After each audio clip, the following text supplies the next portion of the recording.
ওমর রমজানের এই রোজার শেষে এলো খুশির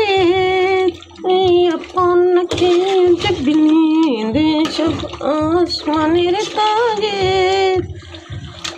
রমজানের এই রোজার শেষে এলো খুশির।